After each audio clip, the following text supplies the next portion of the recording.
compreensão e de amor. Lembramos sempre da palavra de Jesus, que ele diz que os meus discípulos serão conhecidos por muito se amarem. Então, lógico que a proposta do mestre é baseada no amor. Não o amor no sentido que a gente compreende pela nossa dificuldade, ainda pelo nosso egoísmo, mas na página, Lei do Amor, que Erasto nos traz, a lei, ele fala do amor, não o amor, obrigado, não do amor material ou do amor, muito obrigado, do amor que nós costumamos ter, mas aquele amor que transcende a percepção da matéria, aquele amor que provoca a fusão dos seres. O que Erasto propõe com esse sentimento de amor? Acabar com os revanchismos, com as dificuldades. Quando olhamos para um irmão que ainda envereda pelo caminho do crime, é saber que é nosso irmão e que ele merece não a nossa crítica, quanto mais pelo caminho tortuoso, mas a prece de misericórdia, porque também nós, ontem, transitamos pelo caminho do crime. Diz Emmanuel para nós, no Caminho, Verdade e Vida, que o criminoso de hoje é o benfeitor de amanhã. E todos nós caminhamos, lembrando da figura icônica para a gente de Emmanuel.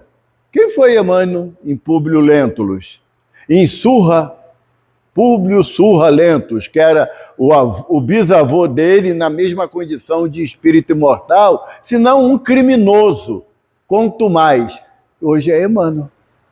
Hoje é um espírito que transcende a nossa compreensão da explicação do Evangelho. É conhecido hoje como um dos maiores exegetas, um dos maiores estudiosos do Evangelho, a ponto de fazer 5 livros comentando versículos do Evangelho de Jesus, de uma série específica. Mas são inúmeros livros que Emmanuel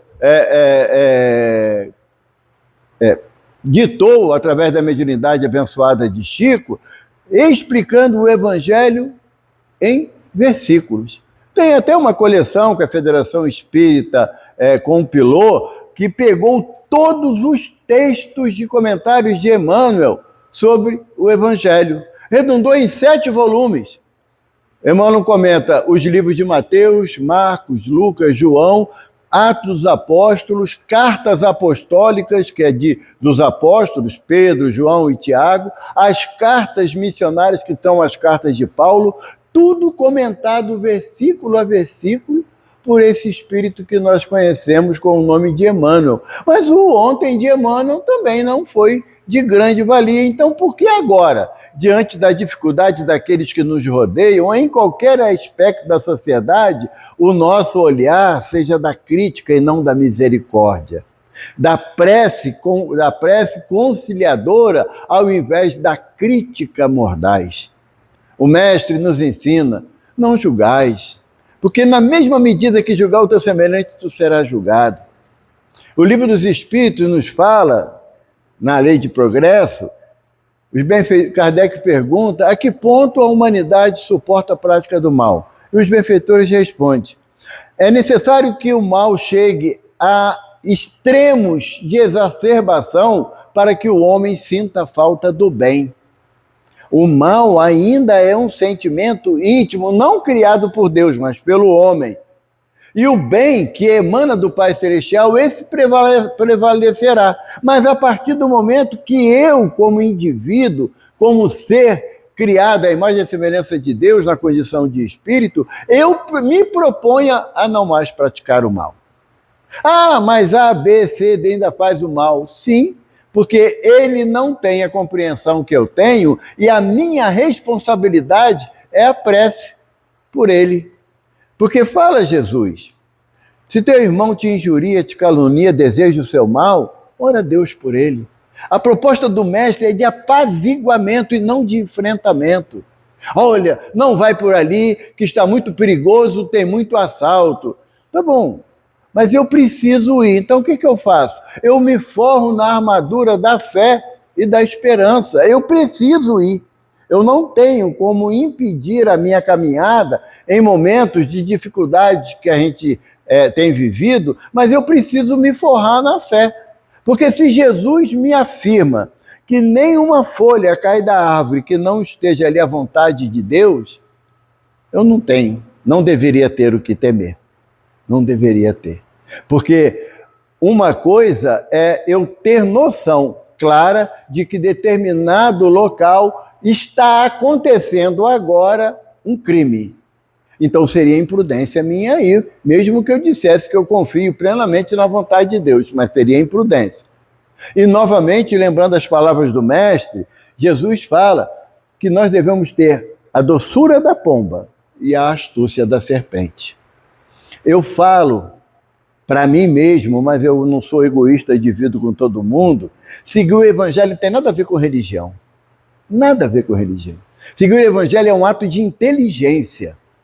Quando você se propõe a seguir o evangelho de Jesus, você, primeiro, não está querendo ser mais do que ninguém e nem provar nada para ninguém. É íntimo, é um desejo íntimo. Porque, afinal de contas, eu desejo, seguindo o evangelho de Jesus, ter a mesma paz que ele tem. Porque ele fala, a minha paz eu vos dou, paz que o mundo não tem para vos dar, mas eu vos dou. Por que Jesus é portador dessa paz? Pela forma como ele encara a sua trajetória. Fala João, na segunda carta de João, ele diz que a perfeição de Jesus se perde na noite das eternidades. Nós, como ainda espíritos com tanta dificuldade de entendimento, quando você fala assim, Jesus trouxe esse evangelho há mais de 2000 anos, não é? A gente já pensa que é muito tempo, mas é engano. Jesus trouxe o evangelho para nós, aqui na Terra, há 4,6 bilhões de anos, quando ele formou esse planeta por amor à obra de Deus e começou a condicionar o sistema de formação do planeta, desde os seres unicelulares até o ser mais complexo, que é o homem. Ele fez isso por amor de nos dar o exemplo da prática do bem. Então, o nosso compromisso com o mestre, quem dera fosse de 2000 anos, estava jóia. Éramos espíritos ainda num processo inicial da trajetória do bem, mas quando você olha para 4,6 bilhões de anos, aí fala assim, já estou meio caquético nessa brincadeira de não fazer aquilo que o evangelho me propõe. Porque Jesus não trouxe nenhum conceito de religião. A doutrina dos espíritos é uma doutrina composta de tríplice aspecto: ciência, filosofia e não é religião. Kardec é taxativo em afirmar isso na introdução do Evangelho. A proposta da doutrina, aliada à ciência e à religião, há um conceito moral. E ele optou pela prática moral de Jesus como norteamento para a gente. Mas não é a religião. Porque a religião tem aquela conotação do sacerdócio, de algum elemento ser o responsável por toda a comunidade adepta àquela religião. Na doutrina espírita não tem papa, para desgosto de muita gente. Não tem papa. A nossa querida Federação Espírita Brasileira, ela é um órgão orientativo do espiritismo e não normativo. Compreendemos a necessidade ainda dos nossos irmãos católicos, nossos irmãos protestantes. A Igreja Católica tem a sua formação vinculada à figura do Papa. Para eles é importante, compreendemos, o Papa é um espírito missionário de alta elevação, com certeza que sim. Porque nenhum espírito assumiria o peso dessa responsabilidade se não tivesse a fibra daqueles que seguem o Mestre. Mas nós não somos uma religião, porque a religião ela é uma construção do homem. Emmanuel fala para a gente, na introdução do livro Nosso Lar, no finalzinho da introdução do Nosso Lar, quando ele apresenta André Luiz como um novo amigo, Emmanuel nos fala, o homem tem uma ânsia de buscar a espiritualidade. Entende a necessidade do espiritismo, mas esqueceu-se de espiritualizar-se. A proposta da doutrina dos espíritos é a gente nos distanciar das pregas, das prisões que o corpo físico nos oferece.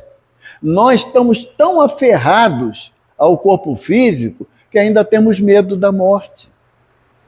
E olha que é uma experiência que nós já passamos. Eu fiz uma contagem na minha cabeça, tá, Vânia? Não tem nada de doutrinário disso, mas que eu já passei pela experiência física por mais de 2.000 vezes. E como é que é uma coisa que é tão recorrente vai me dar medo ainda? Ah, minha filha morreu. Então você amava o corpo e não a alma. Você amava um ser perecível, não um ser imortal, que é o espírito. Então ainda temos dificuldade. O nosso irmão Raul Teixeira, ele numa conversa com o Chico Xavier, isso nos anos 90, ele disse para o Chico que ele sentia-se muito triste, que nós somos os espíritas mais materialistas que ele conhecia. Sabe? Porque o desejo de posse da coisa material que ainda reside no nosso íntimo. Ainda reside. A proposta da doutrina não é você se tornar irreverente em relação à coisa material, não. O corpo é uma dádiva de Deus e deve ser valorizado, mas não é a única coisa que me interessa. Não pode ser. Eu não, para mim não, que eu sou adepto do estudo da doutrina dos espíritos. A proposta da nossa conversa, a missão dos espíritas, todo mundo pensa em quê? O espiritismo vai dominar o planeta, vai reger tudo. Gosto muito da afirmação de Leon Denis, que está no livro O Destino do Ser, do problema do ser. Não. A tradução legal é o problema do ser, do destino e do ser. O da dor foi na tradução para o Brasil que virou dor, mas na original francês não tem a palavra dor, né? Não tem. É o problema do ser e do destino. Mas o que Leon Denis fala para a gente? O espiritismo não será a religião do futuro. Será o futuro da religião. Que forma? Que forma? Só vai ter, mas não tem mais igreja de religião nenhuma, só vai ter centro espírita? Não. Os 5 conceitos básicos que a doutrina espírita nos apresenta é aquela que vai normatizar a relação do homem com a espiritualidade. Deus é um, isso único. A pluralidade das existências, a pluralidade dos mundos habitados, a comunicabilidade dos espíritos para com os homens, e o progresso permanente de toda a criação. São conceitos, mas não são as regras, não. Então, à medida que o tempo vai evoluindo, as outras convicções religiosas, filosóficas religiosas, vão entender que a comunicação do plano espiritual com o plano material sempre existiu desde que o homem é homem. A pluralidade das existências, Jesus afirma. Na casa do meu pai tem muitos cômodos, muitos quartos. O que é a casa de Deus, senão um multiverso existente, que já sabemos também que não é mais um universo. Essa ideia ainda limitada que a ciência tinha, que hoje não tem mais, né? Ainda mais com o advento do James Webb, já viu, a ciência já entendeu que não tem mais a possibilidade de ser um único verso, mas sim multiversos. Por quê? Porque a criação de Deus é infinita. Hoje tem uma discussão danada entre os astrônomos que o universo se expande ou ele se encolhe, porque ele muda a todo instante na visão ainda limitada do homem. Então, a possibilidade de nós termos planos habitados além do nosso planeta é totalitária, não é mais absurda. A possibilidade de termos múltiplas existências, a pluralidade das existências, caracteriza pela benevolência infinita de Deus, o excesso da misericórdia do Pai. Em uma única existência de 80, que quando muito chega a 100 anos, é incapaz do homem sair do primitivismo desse sentimento de amor, à excelência do amor que nem Paulo coloca para a gente lá no capítulo 13 da primeira carta aos Coríntios. Então, estamos caminhando. E quando vem o tema da nossa conversa de hoje, missão dos espíritas, a gente tem que começar a alinhar nossos pensamentos diante daquilo que Erasto nos traz nessa mensagem. Erasto, discípulo de Paulo, foi um daqueles que Paulo evangelizou nas viagens pela Grécia, né? Aonde Paulo chegou em Atenas, exuberante de alegria, porque ele estava no berço da inteligência da época, sabe? Atenas, tantos sábios dali surgiram, eclodiram para a humanidade, trazendo os conceitos maravilhosos, e Paulo está no Areópago discursando acerca, porque lá na época de Paulo tinha várias imagens de vários deuses gregos, e tinha um pedestal que não tinha estátua nenhuma, e estava escrito, destinado ao Deus desconhecido. Paulo, inteligente, é desse Deus desconhecido que eu venho vos falar. E ele começa a trazer a mensagem do Cristo de uma forma tão animada, tão exuberante, que o povo começou a parar para poder ouvir Paulo. Quem é esse homem de origem hebreia que fala um grego de alto nível? Quem é? E fala de um Deus que passou pela terra. Que coisa bacana, que coisa interessante. Mas quando Paulo fala que Jesus foi alçado à cruz e no terceiro dia ressuscitou, ainda hoje nós acreditamos que a morte é o fim. Embora temos o conceito absolutamente verdadeiro da doutrina dizendo que não. Temos uma continuidade pela frente, graças a Deus. Ai de nós, se fosse uma existência só, a gente não estava aqui. Certamente que não. Falando do Evangelho, uma quinta-feira à noite, é ruim, hein? A gente estaria com inúmeras possibilidades de chamadas para a vida social, menos para levarmos a palavra do Mestre para o nosso engrandecimento.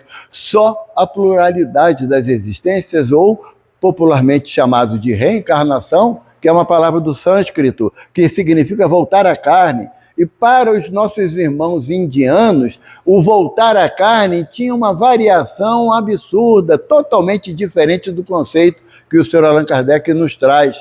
Então, por isso que o Sr. Allan Kardec prefere usar a pluralidade das existências, embora ele cita a reencarnação nos textos para que haja uma melhor compreensão da sociedade. Mas se não fosse isso, como caminharíamos? Para que conquistar amores se só tem uma vida, não é? Por que não fazer, levar a vida da forma que eu bem entendo, sem dar satisfação a ninguém? Porque, afinal de contas, morreu, acabou.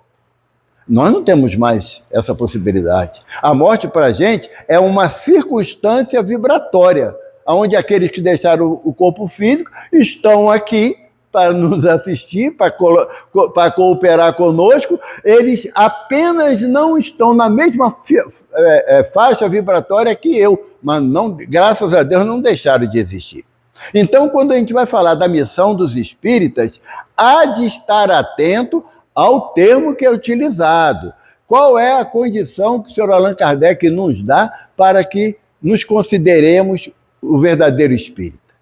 O verdadeiro espírita é aquele que promove a sua transformação moral e pelo esforço que emprega em domar as más inclinações. Aí, se eu tenho isso como caminho da minha jornada na presente existência, eu estarei na condição de espírita.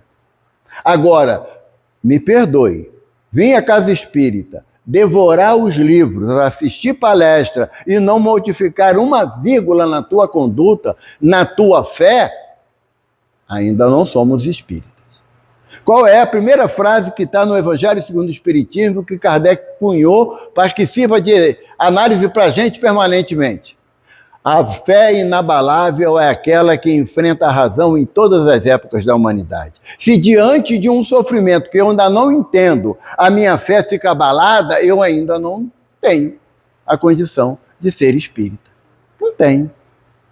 Diante do momento de um fracasso profissional, de um fracasso amoroso, diante da dificuldade, da perda de um bem material, isso te leva ainda ao desespero?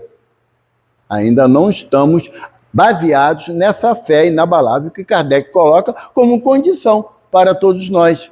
Então, a questão de missão dos espíritas, Erasto coloca para a gente, aqui no item 4, lá do capítulo 20, ele coloca assim: bendizei o Senhor, vós que haveis posto a vossa fé na sua soberana justiça. Dai graças a Deus, o objetivo da sua fé é essa confiança inabalável em Deus. Nada que acontece... Lembra aquele salmo de Davi que diz que 1000 cairão à tua esquerda, 10.000 à tua direita e tu não serás atingido? Qual é a condição para isso? A fé. A fé. Se você não tem a tua fé robustecida pelo entendimento, a fé raciocinada, diante de qualquer contratempo da vida física, e nós teremos, é inevitável, somos espíritos participantes de um plano de prova e expiação, então se eu, diante dessa dificuldade, a minha fé não é o suficiente para superar, tem alguma coisa que está faltando em mim. E eu tenho que analisar isso. Eu tenho que trazer a luz do Evangelho do Mestre, porque Jesus fala assim para a gente: se a tua fé for como um grão de mostarda, não é do tamanho, não. A literatura diz como um grão de mostarda. Por que Jesus fala isso? O Mestre, né, de uma inteligência realmente incomum para a gente, difícil de compreendermos. O grão de mostarda, todo mundo sabe, é um tamanho ínfimo, né? Tamanho da cabeça de um alfinete. Mas se você colocar esse grão na terra, molhar, adubar, cuidar, quando ele brotar, ele vai crescer, porque a mostarda lá no Oriente Médio é uma árvore. Aqui no Brasil ela é uma folhagem, né? Mas lá é uma árvore e pode chegar a 3 metros de altura. E aí Jesus é nessa correlação que ele fala para a gente. A sua fé pode ser pequenina como um grão de mostarda, mas você adubando ela com a coragem, com a inteligência do Evangelho, você vai fazer com que ela se desenvolva e se transforme numa árvore. E lá no Evangelho, no livro de Marcos, Jesus fala assim: ela se transformará em uma árvore frondosa, aonde abrigar-se-ão nos seus galhos os passarinhos. E quem são esses passarinhos que abrigar-se-á nos galhos da árvore da minha fé? Aqueles que estão necessitando de amparo, de socorro, de compreensão. Então, ele fala que nós temos que ter essa fé na soberana justiça e novos apóstolos da crença revelada pelas proféticas vozes superiores. Já se percebeu assim? Apóstolo, novo apóstolo das vozes proféticas dos espíritos superiores. Porque quando alguém fala assim para você: não, se assaltou, se matou, tem que morrer. Aí você fala: poxa, mas não é essa a proposta de Jesus. A proposta de Jesus, e ele fala isso categoricamente, ele quer a morte do pecado, mas a salvação do pecador. Então eu não tenho mais, como praticante da doutrina espírita, corroborar com aqueles que estão no desespero da desesperança. Nós não. De nós é esperado mais um pouco, porque temos o entendimento. Sabemos que o plano espiritual, além de nos abrigar, se comunica conosco, traz as mensagens da vida imortal. Porque eu ouvi certa vez um palestrante falar, Emerson Pederzoli, ele é lá de BH, um psicólogo, eu gosto muito das palestras dele. Ele diz que a nossa fé, ela não pode estar estagnada naquilo que eu conquisto, mas sim naquilo que eu ainda não entendo por não conquistar. Isso é a fé. Porque senão eu parto do equilíbrio daquele que não acredita a nada, ele tem o equilíbrio dele, para o desequilíbrio de me sentir frustrado, porque, afinal de contas, não custava nada a espiritualidade não permitir que meu pai desencarnasse. Poxa, brincadeira. Poxa, não podia meu pai estar aí comigo agora? 104 anos, ia ficar um velhinho legal pra caramba, sabe? Então eu não posso mais entrar no desespero daqueles que não têm o entendimento que eu tenho. A saudade, super válido. O Chico dizia que a saudade é o amor que você não vê mais. A saudade é super válida, sem problema nenhum. Agora, eu não posso entrar na dúvida, sabe? Chegaram lá em Uberaba para falar com o Chico, um grupo de irmãos lá de Piracicaba, São Paulo, e falaram assim: Chico, nós viemos aqui, o presidente, fundador da nossa casa, desencarnou, tem 6 meses. Seria possível uma mensagem dele? E o Chico, daquele jeitinho carinhoso, com a frase corriqueira: ah, meu filho, o telefone toca de lá para cá. Eu não tenho nenhuma possibilidade de determinar, eu apenas sou o carteiro. A carta chega, eu boto no envelope, nem olho, porque não pode violar a correspondência, e entrego ao destinatário. Eles foram embora, tudo bem. Passaram mais 6 meses, Chico, já tem 1 ano, um homem tão bom, trabalhava tanto em prol da doutrina. Meu filho, ainda não tivemos permissão. Passado mais 1 ano, Vânia. Aí chega já assim, não é possível, Chico. 2 anos e ele não dá uma mensagem pra gente? Um homem tão bom, um homem tão humilde. Aí o Chico falou assim, é verdade. Ele tinha tanto orgulho da humildade dele. Sabe? Porque muitas das vezes o nosso olhar ainda é fragilizado para a nossa real possibilidade. O que fala Jesus? Quer ser o maior? Sirva a todos. É a proposta do mestre. E nós, se temos que o evangelho é um roteiro que me levará à condição de espírita, não nos falta nada. Não nos falta nada. A não ser que eu entre no patamar da exigência. A minha casa, Centro Espírita Casa do Caminho Chico Xavier, aqui na Edgar Werneck, né? Ah, não, eu só vou acreditar na espiritualidade se Chico se materializar na minha frente. Aí alguém fala assim, Deus me livre. Porque o espírita é o único indivíduo que sabe da comunicabilidade do plano espiritual com o plano material, mas tem pavor de ver espírito. É incoerência. Incoerência. Fazendo palestra numa casa lá em Maricá, à noite, faltou luz. Um breu total. Aí eu falei, gente, agora que é a hora de a gente começar a ver espírito. Foi um tal de cadeira arrastar, entende? Eles deram sorte que a luz voltou logo. Por quê? Porque a gente se torna incoerente de acordo com aquilo que nós acreditamos. Então, por isso que Erasto fala para a gente. Mais adiante, Erasto fala assim, ó verdadeiros adeptos do Espiritismo, sois os escolhidos de Deus, ide e pregai a palavra divina. Os verdadeiros adeptos do Espiritismo. Quem é esse? É aquele que não resmunga, Vânia, não faz fofoca, Vânia, entende? Não duvida da presença dos amigos espirituais na nossa caminhada, Isabela. Entende? O verdadeiro espírita é aquele, repito, que promove a sua transformação moral, promove.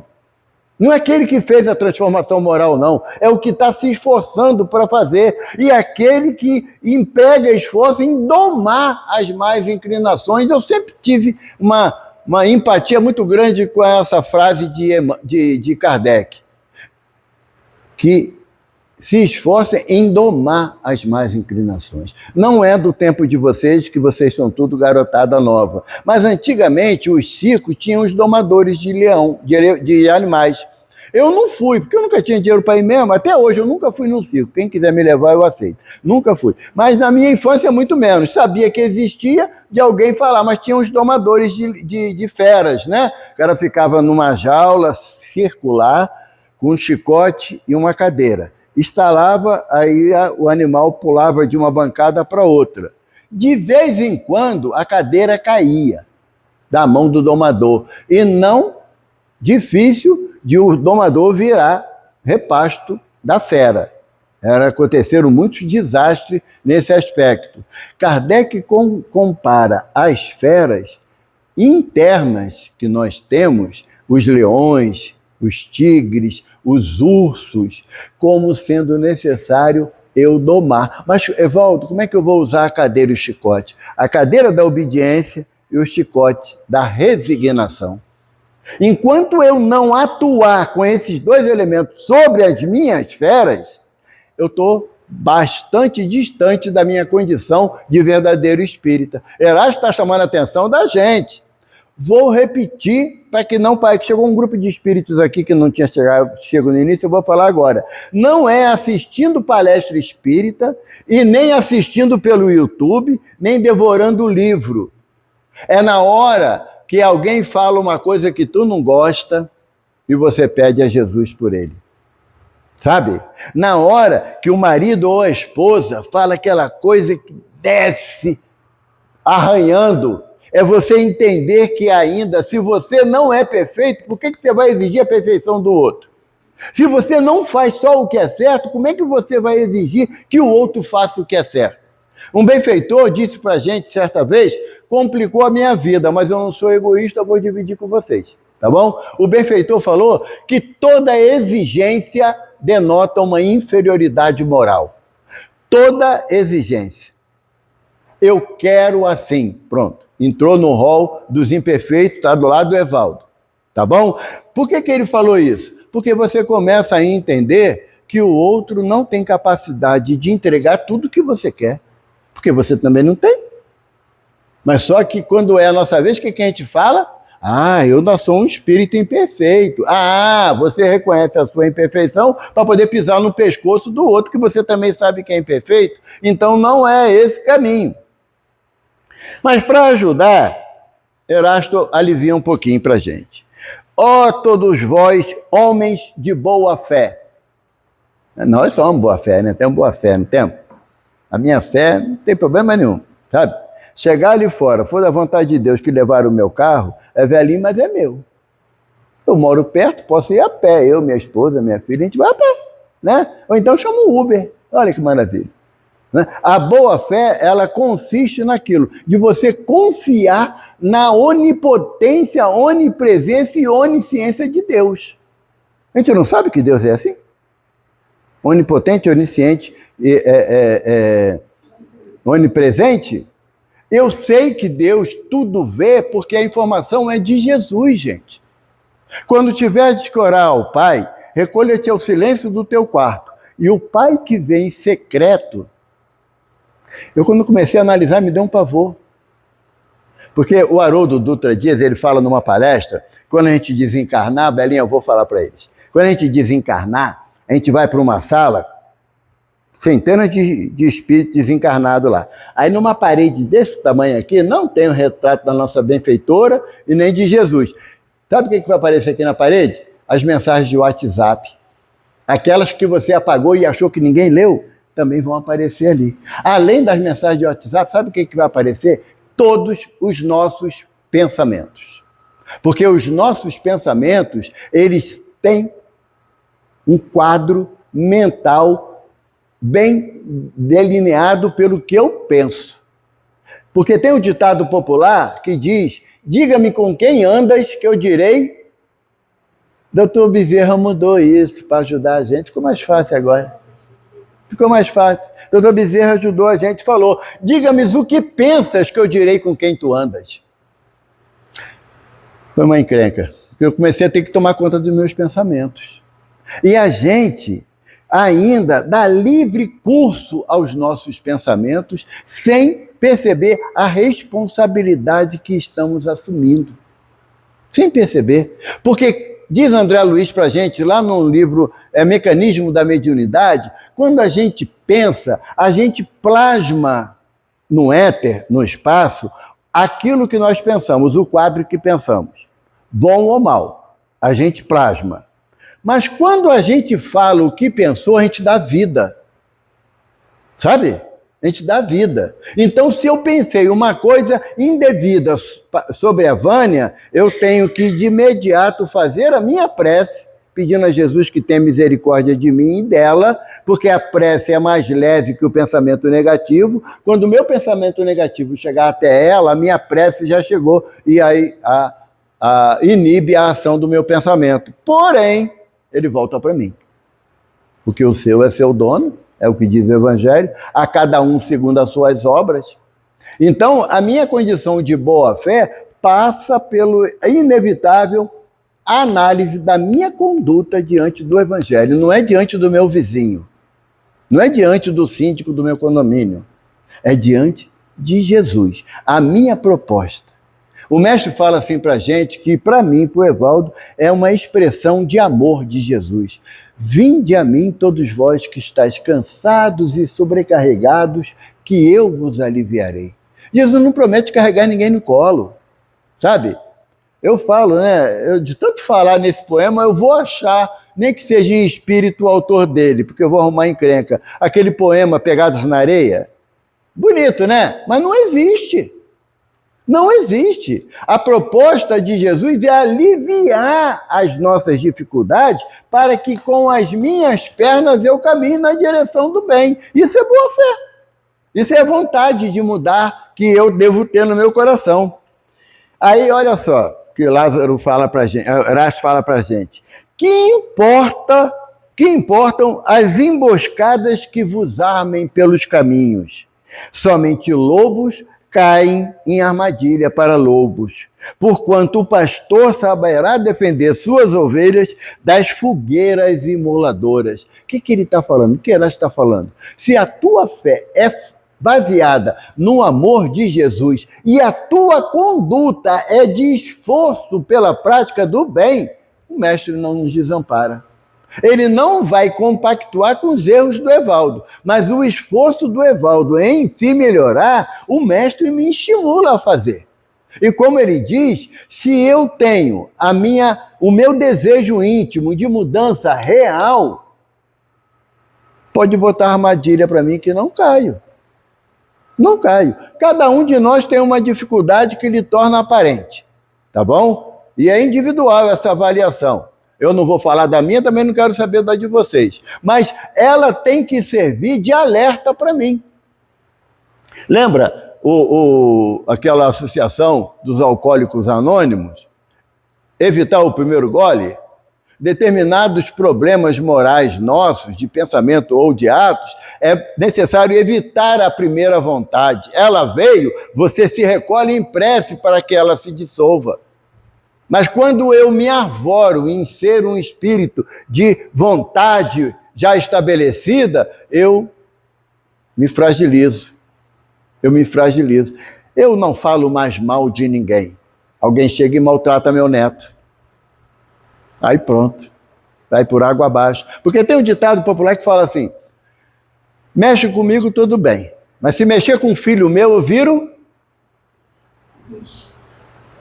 Não deveria ser virar anjo? Não é a proposta? Não é do nosso progresso moral? Então eu deveria virar anjo. Se eu ainda penso em virar bicho, eu estou mais próximo do princípio da minha caminhada do que do objetivo a ser alcançado. Então depois que eu analisei essa proposta, eu falei assim, gente, eu tenho então que alertar os meus netos para que a conduta deles não ofereça condições de serem atacados. Porque eu não posso mais virar bicho. Cansei, sabe? De rosnar para os outros. Cansei, sabe? Eu não sou gatinho manhoso, eu sou uma fera, eu sou um bicho. Se eu não controlar... Tem até uma filosofia dos índios americanos, né? O meu sogro que gosta muito dessa história. A filosofia diz que o cacique estava sentado à porta da tenda e veio duas crianças e falaram: o senhor falou que todos nós temos dois lobos dentro de nós, um lobo manso e um lobo feroz. Qual que eu devo me preocupar? Aí o cacique falou: aquele que você alimentar mais. Se você alimentar mais o lobo pacífico, a sua jornada será tranquila. Agora, se você alimentar mais o lobo feroz, as consequências serão inevitáveis, porque um lobo feroz, ele deve ser caçado e exterminado para proteger a tribo. É uma decisão nossa. Eu gosto muito da frase de Paulo, na carta, se eu não me engano, aos Tessalonicenses, quando ele diz que nós somos acompanhados por uma nuvem de testemunha. Mas Paulo não alerta a gente que tipo de nuvem é essa. Se ela é branquinha com pontinho luminoso ou é igual da família Adams, né? Escura, com raios, trovões. Ele não diz por quê, porque vai depender de cada um de nós. Sabe? Voltamos à frase do Dr. Bezerra: diga-me o que pensas que eu direi com quem tu és. Acordei de manhã, eu tenho que ir no centro da cidade, meu Deus, pegar a linha amarela, ou então pegar a Grajaú, Jacarepaguá, está tendo tanto assalto, o que você está chamando para perto de você? Espíritos que enfrentam a mesma dificuldade de compreensão de que nenhuma folha cai da árvore que não esteja à vontade do Pai. Certa vez um benfeitor falou para nós lá na casa que se estiver na nossa trajetória, na nossa ficha kármica, sofrer uma violência social, vai adiantar tu ficar trancado dentro de casa? Não vai. Está na nossa ficha reencarnatória, temos que passar pela experiência, não é? Daquele problema específico que nós temos que passar, então eu vou sair para as minhas atividades confiante de que eu chegarei ao meu objetivo. Isso é ter uma boa fé. A fé é a virtude que desloca montanhas, disse Jesus. Se tiverdes a fé como um grão de mostarda, determinarás esta montanha que saia daqui e se jogue no mar, e ela obedecerá. É evidentemente que já sabemos que é uma figura de linguagem, é uma metáfora que Jesus passa para nós. Mas o que Jesus está falando para a gente? Cada um, de repente, tem uma dificuldade, não existe nenhum instrumento que meça dificuldade. E esse daqui deu um padrão muito alto, é muita dificuldade, não existe, é individual. Mas se você tiver o exercício da tua fé permanente, você vai identificar a dificuldade e vai também se esforçar para superá-la.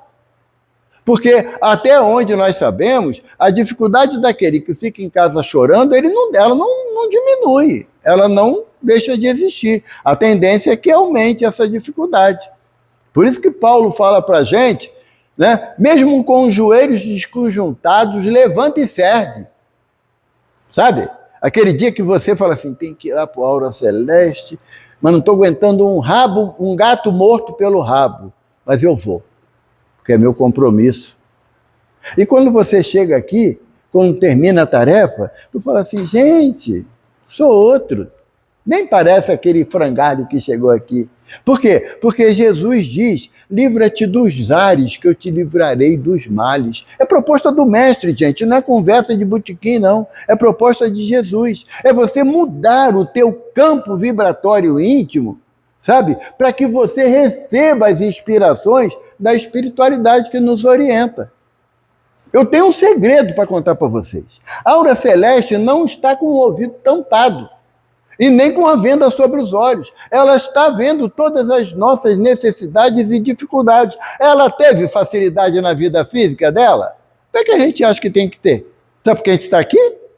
Sabe? Os privilegiados do universo, os frequentadores da casa de Aura Celeste, não pode passar por nenhum tipo de tribulação. Toda vez que eu pensava assim, eu abria a Bíblia, caía onde? História de Jó. Sabe? A história de Jó. Lembra a história de Jó? Conhece? Um homem rico, bem conceituado na cidade, 11 filhos, 3.000 cabeças de ovelhas, uma fazenda produtiva. Aí diz na figura simbólica da primeira revelação que Satanás ficou com inveja de Jó. Aí virou para Deus, é um absurdo, né? Virou para Deus e falou assim, ele é fiel a você porque tem tudo. Tem uma mulher bonita, filhos saudáveis, uma fazenda produtiva. Tem motivo nenhum para ficar com raiva de você. Aí Deus falou assim, vai lá, estiga ele lá pelo sofrimento, mas não toca nele, na alma dele, na alma. O texto diz, não toque na alma dele. Tá bom. Jó foi dormir, acordou, todos os animais da fazenda mortos. As 3.000 cabeças de ovelha, tudo morto. A mulher entrou em pânico, chorando, os filhos também, e Jó vem com uma frase que é emblemática. Deus me deu, Deus tirou, bendito seja o nome do Senhor.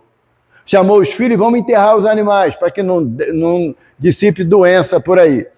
Os filhos muito revoltados, cansados, trabalharam forte, foi dormir. Acordou no dia seguinte, a fazenda tinha pegado fogo. Não tinha uma erva plantada. Tudo queimado. Os filhos, claro, entraram na revolta, né, achando que tinha sido algum salteador, alguma coisa. E Jó repetiu, Deus deu, Deus tirou. Bendito seja o nome do Senhor. Jó deitou para dormir, a mulher dele, então vai dormir mais não. Tu dorme, dá ruim. Alguma coisa acontece, mas ele não respeitou, dormiu. Quando ele acordou, o que aconteceu? Os 11 filhos dele estavam mortos. Os 11. Jó chorou a dor da sensibilidade que ele nunca tinha sentido. E a mulher entrou na loucura da revolta com naturalidade.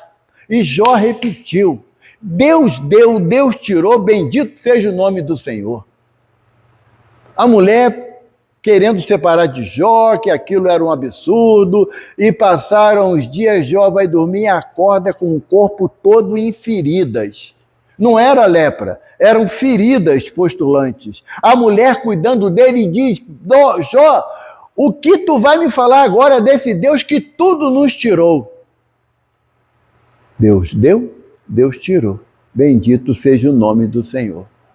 Esse livro de Jó, hoje os historiadores dizem que ele é ficção, não existiu esse personagem na tradição hebraica, mas simboliza a persistência da fé. A persistência da fé. Eu tenho um amigo que sofreu a experiência ruim de um assalto semana passada. Sabe o que ele falou para mim? Não acredito mais em espírito nenhum. Por que não me avisaram que eu ia ser assaltado? Falei, engraçado, tem 300 mil assaltos por dia no mundo. Só você que tinha que ser avisado? Porque você é espírita? O que te diferencia de qualquer um outro? A nossa condição de espírita deveria servir para balizar a minha confiança no amparo da espiritualidade que eu sirvo. Porque eu busco servir essa espiritualidade através da prática do bem. Não é porque nem sou bonito, mas não é porque eu tenho cabelo branco, não. É pela minha determinação de servir aquilo que o Evangelho me propõe. É fácil? Claro que não. Se fosse fácil, eu não estava mais encarnado, né? Eu estava num plano superior, luto com as minhas dificuldades, com as minhas deficiências, mas a minha convicção, ela continua inabalável diante de todas as dificuldades que eu já enfrentei nessa existência. Finalizando, ele diz assim: e depois, e levai a palavra divina aos grandes que desprezarão, aos eruditos que exigirão provas, aos pequenos e simples que aceitarão. Olha que coisa maravilhosa. Porque muitas das vezes, os grandes estão na nossa família. Pai, mãe, irmão, marido, esposa, filho, filha. Os eruditos estão no meio que a gente se relaciona na sociedade. Os pequenos e simples estão em todos os lugares. Sabe? Estão em todos os lugares. O irmão chega ali na porta e pede um copo d'água. Ele, você atendendo o pedido dele da água, ele está propenso a ouvir a tua palavra de carinho para ele. Não é aplicar evangelho, não. Não é não, porque somos espíritos imortais, você tem que compreender que essa dificuldade que você está passando é nessa existência, mas... Não, isso daí não vai aliviar o coração dele. Um sorriso sincero, um bom dia, boa tarde, boa noite, sabe? Um olhar carinhoso para o irmão que é pequeno e que é humilde, ele vai receber de bom grado. De novo, meu filho, acho que o caso ele quer ficar contigo, esse papel, quando terminar eu te dou. Aí ele continua aqui: arme-se a vossa falange de decisão e coragem. Mãos à obra, o arado está pronto, a terra espera, arai. Que terra que ele está falando? A terra são os nossos corações. Qual é o arado? A boa vontade, o desejo de servir, gente. Não dá mais para ser espírita de gabinete, entende? Se trancar numa sala, eu agora vou fazer um comentário sobre o pão nosso de Emmanuel para mostrar como eu sou inteligente, mas não consegue dar bom dia para o porteiro do condomínio. Não consegue. Passa pelo porteiro como se não houvesse ninguém, sabe? Chega na rua, se vai num comércio ou então vai pegar uma condução, incapaz de dar bom dia. Isso aí não é caridade não, é educação mesmo. E o mínimo para a gente ainda está complicado. Aí Kardec pergunta assim: se entre os chamados para o espiritismo muitos se transviaram, Quais os sinais pelos quais reconheceremos os que se acham no bom caminho? Erasto responde: reconhecê-lo-eis pelos princípios da verdadeira caridade que elas ensinarão e praticarão. Pergunta, se eu não me engano, 886 do Livro dos Espíritos. Como é a caridade como Jesus entende? Benevolência para com todos, não é só para quem eu amo. Benevolência para com todos, indulgência para o erro do semelhante, não é para o erro do meu filho, da minha esposa, do meu marido, e perdão incondicional. Esse, então, é um complicador. Por quê? Porque eu adoro dizer eu te perdoo, minha irmã.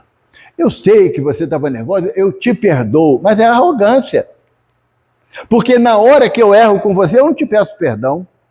Então, se você quer testar se realmente você está dentro desse conceito de perdão incondicional, pede perdão.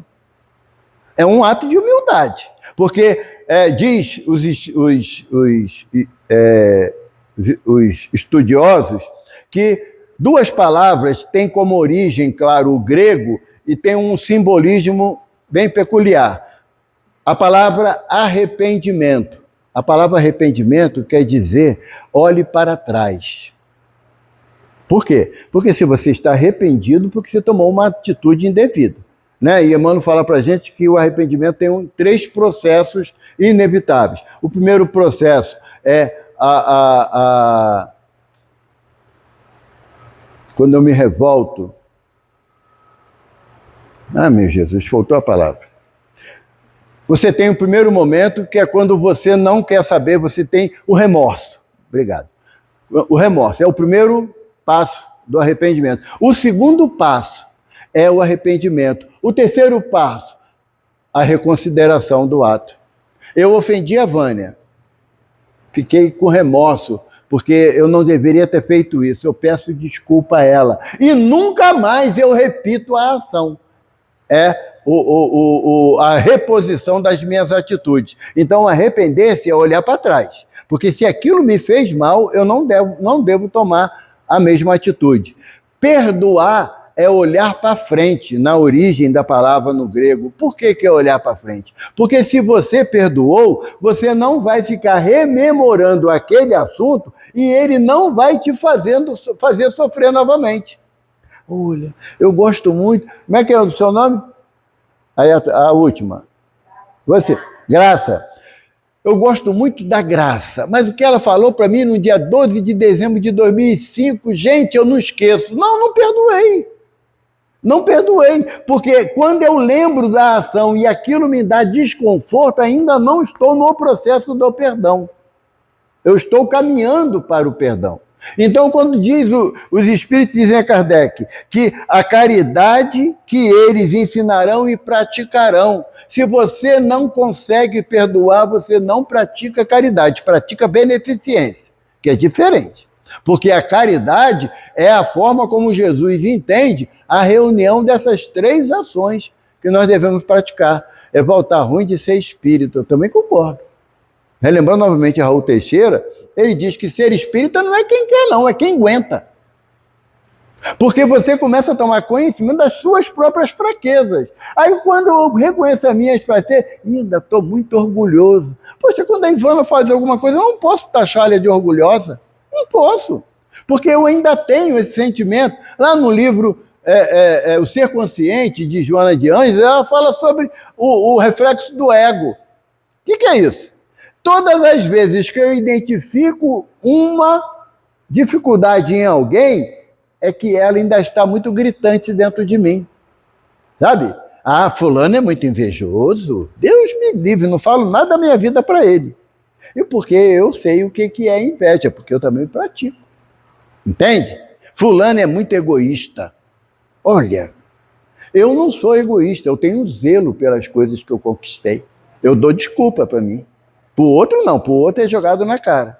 A prática permanente da gente na condição de espírita não é tornar-se santo, perca a esperança, mas repito, o esforço diário para domar. as nossas más inclinações. Enquanto não doer em mim as palavras do Evangelho de Jesus, enquanto aquilo que Jesus me ensina não me fizer refletir profundamente como espírito imortal, eu ainda não estou na condição de espírita. Eu ainda acho legal o conceito espírita, a pluralidade das existências, os mundos habitados. Poxa, que bacana! Né? Eu poderei viajar pelo universo afora, em outras experiências, pô, que legal! Mas o verdadeiro espírita é aquele que promove a sua transformação moral e o esforço que emprega em domar as más inclinações. Graças a Deus.